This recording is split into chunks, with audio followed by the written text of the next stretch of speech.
देखिए, ईरान में नई लीडरशिप की तलाश का समय आ गया है, ये कहा है ट्रंप ने खamenei को बताया बीमार आदमी। अंतर्राष्ट्रीय स्तर से आती है बड़ी खबर जानिए, जिसमें अमेरिकी राष्ट्रपति डोनाल्ड ट्रंप ने ईरान में नेतृत्व परिवर्तन की खुलेआम मांग करते हुए कहा कि सर्वोच्च नेता अयातुल्लाह अली खamenei के लंबे शासन को खत्म करने का समय आ गया है। ये पहली बार है जब ट्रंप ने सीधे खamenei शासन के अंत का जिक्र अपने बयान में किया है। अमेरिकी राष्ट्रपति डोनाल्ड ट्रंप ने इंटरव्यू में कहा, ईरान में नई लीडरशिप को ढूंढने का वक्त आ गया है।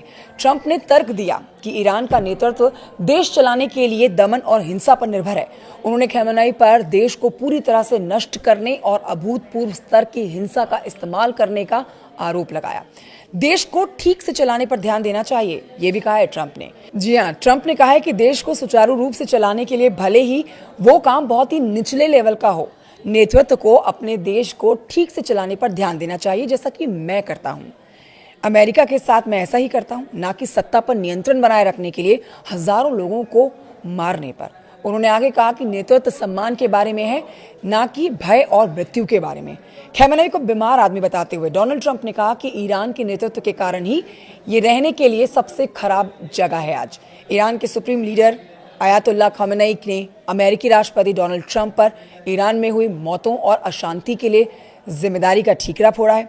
अमेरिकी राष्ट्रपति ने राजद्रोहियों को मैसेज भेजा कि उनका समर्थन करेंगे और सैन्य मदद देंगे, ये खamenei ने कहा है। दूसरे शब्दों में अमेरिकी राष्ट्रपति खुद राजद्रोह में शामिल थे, ये आपराधिक कृत्य है। खamenei ने ये सब बातें सोशल मीडिया प्लेटफॉर्म एक्स पर पोस्ट की हैं। अपने पोस्ट में वो कहते हैं कि ईरानी राष्ट्र पर हुए हमलों, नुकसान और मानहानि के लिए हम अमेरिकी राष्ट्रपति डोनाल्ड ट्रंप को दोषी पाते हैं।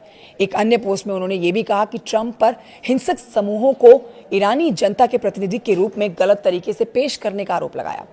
आर्थिक परिस्थितियों को लेकर 28 दिसंबर को ईरान में विरोध प्रदर्शन शुरू हुए थे, लेकिन देखिए बाद में ये सर्वोच्च नेता के शासन को खत्म करने की व्यापक मांगों में तब्दील हो गए। आप जान लीजिए कि ईरानी अधिकारियों ने इन प्रदर्शनों को दंगे करार दिया और कहा कि इन्हें विदेशी दुश्मनों ने उकसाया था।